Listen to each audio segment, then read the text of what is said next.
What kind of person burns down a family's barn just to force them off their land? That's the question I kept asking myself when I saw the ashes of my life's work smoldering under a Sunday morning sky. My name's Emma, and this is the story of how I turned a HOA's plot to ruin me into the comeback of a lifetime, one that left them scrambling and my little town cheering. It all started in our quiet corner of the world, where rolling pastures and gravel roads were suddenly swallowed by cookie-cutter culda. It all started in our quiet corner of the world, where rolling pastures and gravel roads were suddenly swallowed by cookie-cutter cul-de-sacs and pastel fences. The new HOA, led by Linda Harper, descended like locusts with clipboards, calling it progress. I called it a takeover with better landscaping. My 10-acre farm, with its century-old red barn and a herd of goats, smarter than most of the HOA board, sat on the edge of their shiny new neighborhood. The land was my granddad's, passed down with one rule: never sell the soul of your family for a check. I wasn't about to break that promise. Linda showed up one spring morning, all fake smiles and a lemon-yellow blazer, clutching a manila envelope like it was a weapon. Inside was a lowball offer for my land, laced with a hint about zoning changes that could make my life hell. I told her my goats had better manners than she did and sent her packing. That's when the fine started. First, it was my non-compliant fence. Then, a DO Law 500 hit for my barns, unapproved, red paint. Linda even cited my goats for excessive noise. I laughed and told her if she got too close, my lead goat, Rusty, might eat her iPad. Rusty bleated like he agreed. The offers kept coming, each one higher, each one nastier. Linda dropped hints about my barn being a fire hazard. I escorted her off my property and told her not to come back without an invite on. Then came the fire. I was at church, praying for a good harvest, when my phone buzzed with a smoke alert. I raced home, heart pounding, to find my barn gone ashes, twisted beams, and the birthing stall I'd built by hand reduced to nothing. My goats were safe, huddled in the field, but the loss cut deep. Then I saw it, an HOA violation notice for unsightly debris, floating in a puddle by the ruins. I laughed so hard I nearly cried. That afternoon, Linda appeared, dressed in black like she was at a funeral, holding lilies and another offer. Her smile was smug, like she'd already won. I nodded, said I'd think about it, and shut the door. That night, I wired every inch of my property with cameras, roof corners, fence posts, even birdhouses. I wasn't just playing defense anymore. Linda had messed with the wrong farmer. I started digging. My buddy Mark, a retired real estate guy who owed me for SAVYing his truck from a ditch, found gold. The HOA's community lot was owned by a shady shell company, and they were 3 months from losing it at a county auction over unpaid taxes. Linda was too busy redesigning their website to notice. I pinned the auction notice in my new tool shed, right next to a photo of my granddad flipping off the camera. Every morning, I fed the goats, swept the ash, and smiled. They thought they'd broken me. They'd just lit a fuse. The cameras paid off fast. Night 1, I caught 2 HOA goons creeping along my fence with a flashlight and a clipboard. At midnight, I let them think I was too shattered to notice. Then, at 2 a.m. a few nights later, my motion sensor pinged. A tall guy in a hoodie slipped into my shed, rummaged through my files, and grabbed a gas can. He muttered about me selling the damn place, and lit a cigar, staring right at the camera. It was Linda's husband, Greg, the same guy who'd once toasted my farm's history at a barbecue. I saved 4 copies of the footage, one for me, one for my lawyer, one for the fire marshal, and one for when Linda played dumb. I called my old high school pal, Deputy Sarah, and showed her the video. Her jaw tightened. She opened a report but warned me Linda had deep pockets and deeper connections. I'd need more than a cigar to nail her. So I pivoted. Mark confirmed the HOA lot was weeks from auction. Public auction. Anyone could bid. Linda was so busy harassing me, she didn't see her empire crumbling. I had Mark set up an anonymous shell company to bid. Quiet. Legal. Lethal. The cameras kept rolling. One night, Linda herself paced around the barn's ashes, yapping on her phone about waiting until I broke. She kicked a charred plank and grumbled about eyesores. I clipped the audio. Then Greg screwed up again. He came back with gloves. Guess he remembered his fingerprints but brought his buddy Mike, an HOA stooge, who tripped over a feed bucket and face planted into a camera. I almost felt bad. Almost. They left empty-handed, but Greg dropped his wallet. Inside? His ID, a steakhouse loyalty card, and a receipt for lighter fluid dated a week before the fire. I handed it to Sarah with a grin. She smirked and said, "This is gonna get good." The HOA doubled down, slapping me with fines for construction debris, aka the ashes, and a noise complaint over my generator. The inspector, red-faced, admitted it was nonsense and gave Rusty a treat. My neighbors, even the ones who drunk the HOA Kool-Aid, started rallying. They dropped off hay, helped rebuild, and one brought muffins, apologizing for voting for Linda. The more she pushed, the stronger my side grew. And the auction clock kept ticking. I had the cash. Mark had the paperwork.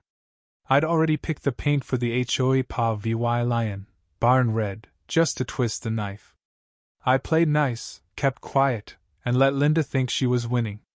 Every fine, every snide letter, every hissed complaint just showed how desperate she was. She thought I was just a farmer. Farmers know patience. We plant, we wait, we harvest. And I was ready to reap. Auction day was a sleepy Wednesday. I fed the goats at dawn, humming an old tune, trying not to get ahead of myself. Mark met me at the courthouse, his beat-up hat barely hiding his grin. The room was half empty, out-of-town developers sniffing for a quick flip. They took one look at the lot's lack of utilities and bailed. Mark bid once. No one countered. 15 minutes later, I owned the HOA's hard, their PA VY Lion, their meeting space, their precious community. All mine. Mark handed me the deed and said, "Now the fun starts." I didn't tell Linda. Not yet. I let her plan her next HOA barbecue on land she didn't own. I moved fast but subtle. Fencing went up on the lot. A portable shelter arrived. Then the goats, led by Rusty, strutted in like they'd been waiting for this. I hired painters from 2 towns over and had them slap barn red paint on the PA VY Lion. A sign went up. "Goat Sanctuary Public Welcome." No name needed. Everyone would know. Linda's meltdown came that weekend. Her SUV screeched to a halt by the lot. She stormed out, heels sinking in the dirt, gaping at the goats like they'd personally insulted her. I strolled over, smiling like we were old pals. "What is this?" she shrieked, flailing at the sign. I told her the land was auctioned to a new owner. "Real animal lover," I said. Her face twitched like a bad math problem. She dialed her board, pacing and yelling, while Rusty nibbled the grass. I handed her the auction notice with my name circled. She stared, threw it down, and stormed off. A goat ate the corner of the paper. I let it. The story spread like wildfire. Neighbors flocked to the sanctuary, snapping photos, bringing kids. One asked about birthday parties. I said, "Why not?" Linda's board scrambled, but the truth was out. She posted rants on the community board, accusing me of sabotage. Nobody cared. People thanked me for giving the town something to smile about. Every time Linda drove by, her skull deepened, like she could feel her grips slipping. She called an emergency HOA meeting, but with no PA VY Lion, she was stuck in her driveway under a flimsy canopy. I watched from my porch, sipping sweet tea, as neighbors showed up with folding chairs and blank stares. Linda ranted through a megaphone about trespassers and theft, but the auction papers were posted on my gate. Her cease and desist letter landed on my porch, delivered by a nervous teen. I read it, chuckled, and sent him back with banana bread and a note. "Tell your mom we're just getting started." Then she sued me, claiming I'd used deceptive tactics to snag the lot. Greg signed as a witness, the same Greg caught on tape with a gas can. My lawyer nearly choked laughing. We countersued arson, trespassing, intimidation. With video, receipts, and witnesses, our case was ironclad. A local reporter sniffed out the story, and it blew up. A blurry still of Greg with the gas can hit the news, and Linda became a meme overnight. They called her the Goat Grinch. A radio host had me on to talk about the sanctuary. I brought a photo of Rusty and said the goats were the real heroes. The clip went viral, complete with a remix of Linda slipping in goat poop. The HOA imploded. Board members quit, citing stress. With no quorum, no meetings, no power, Linda flailed alone. Neighbors rebelled, mowing lawns at 2 a.m., painting mailboxes rainbow colors. Linda's noise complaints about the goats flopped when an inspector, charmed by a school tour, bought goat lotion and left a 5-star review. She showed up one day, pale and shaky, demanding I remove the sanctuary sign. I leaned on the fence and said I'd take it down when she admitted who burned my barn. She froze, then fled. Court day was brutal. Linda, in black like she was mourning her ego, watched the judge shred her case. My lawyer laid out the evidence footage, receipts, timestamps. Greg sank in his chair. The judge cut Linda off mid-rant, warning her to stay quiet or face charges. Her lawsuit was tossed, and the fire investigation deepened. Linda wasn't fined.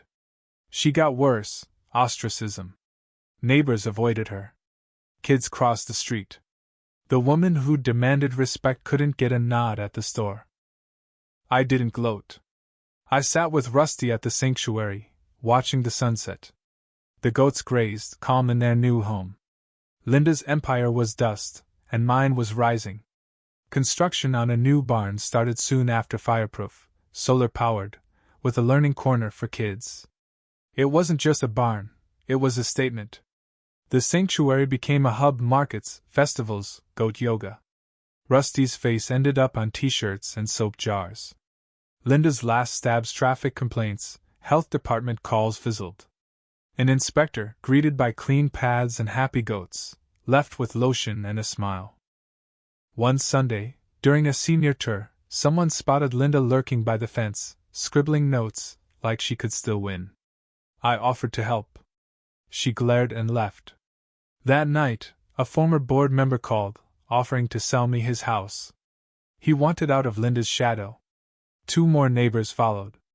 I bought the house next to Linda's, painted it yellow, and turned it into a sanctuary guest house. She watched, arms crossed, as painters worked. Her glare could have cracked stone, but she was powerless. The first goat gala sealed it.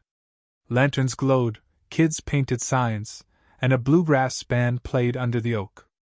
Families came from 3 counties, laughing, dancing, eating pie. Linda showed up, no heels, no swagger, just a black coat and a lost look. She asked to come in. I let her. She slunk through, pausing at a barn mural of a crowned goat rising from flames. Then she slipped near the goat pen, coat snagging, hands muddy. I offered a hand. She refused, stormed off, and the internet pounced. A video of her fall, sync to goat bleats, hit thousands of views. Deputy Sarah stopped by next morning. Linda had tried sneaking onto the sanctuary at night for denke, but got caught on my new infrared cameras. She was warned to stay away. Sarah said she looked broken, not just tired, defeated to her core. A week later, a MOVing truck pulled up to Linda's house. By dusk, she was gone. No goodbye. Just silence. Winter settled in, frosting the fields. The goats fluffed up, lazy but happy. The new barn glowed with soft light. Kids painted a mural inside, goats leaping, nests blooming from smoke. I salvaged scorched beams from the old barn and carved a plaque. What they meant to destroy became a sanctuary. It hung above the gate, catching the sun. Spring brought kids, weddings, and talk of a community center. The HOA dissolved, its rules shredded. Neighbors planted wildflowers, built book stands, waved again. The sanctuary was featured in a magazine. Rusty got a storybook. Rusty saves the barn. drawn by second graders. One summer evening, I sat on the guest house porch, watching the pasture hum with life. It wasn't a win. It was home for me, for everyone. The land proved something: loud doesn't always win. Fire doesn't end a story. Sometimes it just clears the way. I locked the gate, ran my hand over the plaque, and walked back with Rusty's hooves tapping behind me. The sanctuary was quiet, not empty, just full of a peace you fight for and earn.